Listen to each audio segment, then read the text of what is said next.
எல்லாருக்கும் நமஸ்காரம். ராதே கிருஷ்ணா. இன்றைக்கி பருப்பு பொடி எப்படி பண்ணுறது அப்படிங்கிறத பார்க்க போகிறோம். குழந்தைலேருந்து பெரியவா வரைக்கும் எல்லாரும் ரொம்ப விரும்பி சாப்பிட்றது பருப்பு சாதம் இல்லையா? இப்போ பருப்பு பொடி நீங்கள் ஆற்றுல திரிச்சு வச்சுட்டீங்கன்னா அதை எப்போனாலும் சாதத்தில் நெய் விட்டு பிசைஞ்சு சாப்பிட்லாம். பருப்பு பொடி துவரம் பருப்பு மாத்திரம் வச்சு பண்ணி கொடுக்கறது குழந்தைகளுக்கு நம்ம பண்ணி கொடுக்குறோம். இப்போ நான் இதில் சேர்த்து கொள்ளு கருவேப்பிலை ரெண்டும் சேர்த்து போடுறேன்.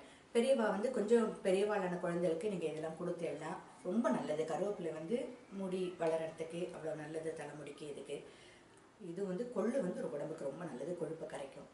அதனால் இந்த மூணும் சேர்ந்து இப்போ செஞ்சு காமிக்க போகிறேன் நான் உங்களுக்கு. பருப்பு பொடி, கொள்ளு, துவரம்பருப்பு, கொள்ளு, கருவேப்பிலை மூணும் வச்சு பருப்பு பொடி செஞ்சு காமிக்க போகிறேன். பருப்பு பொடிக்கு தேவையான சாமான்கள் என்ன அப்படிங்கிறத இப்போ பார்க்க போகிறோம். முதல்ல துவரம்பருப்பு 1 கப் வச்சுருக்கேன். கொள்ளு காணாம் ஹார்ஸ் கிராம் சொல்லுவோம் இல்லையா, அது இது 1 கப் வச்சுருக்கேன். கருவேப்பிலை நல்ல அலம்பி 1 கப் வச்சுருக்கேன். அடுத்தது அதுக்கு தேவையானது பெருங்காயம் வேணும். அப்புறம் மிளகா வத்தல் 3 வத்தல் வச்சுருக்கேன்.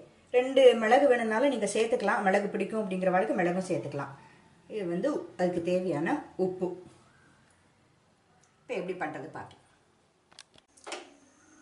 இப்போ முதல்ல துவரம்பருப்பை வறுக்கிறேன். எல்லாத்தையும் தனித்தனியாக வறுத்து எடுத்துக்கணும். நல்ல பொன் கலர் வர வரைக்கும் எல்லாத்தையும் தனித்தனியாக வறுத்து எடுத்துட்டு அப்புறம் எல்லாத்தையும் சேர்த்து திரிக்க வேண்டியதுதான். பார்ப்போம். இப்போ துவரம்பருப்பு இதோ பொன் கலர் வர மாதிரி வறுத்துண்டாச்சு. அடுத்தது இதோ கொள்ளு வறுக்கணுங்கிறதையும் காட்டுறேன். கொள்ளு எல்லாமே அதே மாதிரி பொன் கலர் வர மாதிரி வறுத்தாச்சுன்னா போதும். கொள்ளு கலர் மாறியாச்சு. நல்லா கொள்ளு நல்லா வறுபட்டாச்சு. அதையும் சேர்த்து போட்டுக்கலாம்.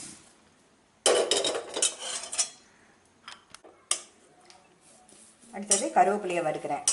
இதையும் லேசாக நல்ல வறுத்துட்டேன்னா தான் டைனஸர் ரொம்ப நாளைக்கு இருக்கும். இல்லைன்னா அந்த ஈரப்பதம் இருந்ததுன்னா கெட்டு போயிடும். சாமான் பொடி கெட்டு போயிடும். அதனால் இப்படி வெடிக்கும் லேசாக. அது உதிரா அப்படியே ஆன உடனே அதை சேர்த்துட்டுடலாம். அதில் இது கூட மிளகாத்துலையும் போடுறேன்.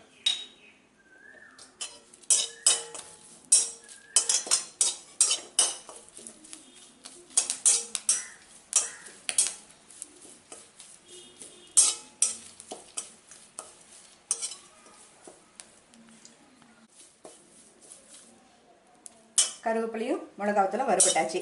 இப்போ இதை அப்படியே அடுப்பு அணைச்சி விடுறேன். பொடி இதை எல்லாத்தையும் ஆற வச்சுட்டு நல்ல பொடி சேர்த்து திரிக்க வேண்டியதான். எல்லாத்தையும் போட்டு திரிச்சதில் பருப்பு பொடி ரெடி. இதில் சேர்ந்துக்கிறது துவரம்பருப்பு, கொள்ளு, கருவேப்பிலை, பெருங்காயம், உப்பு, மிளகா வத்தல். எல்லோரும் சாப்பிட்டு பார்த்து கமெண்ட் பண்ணுங்க.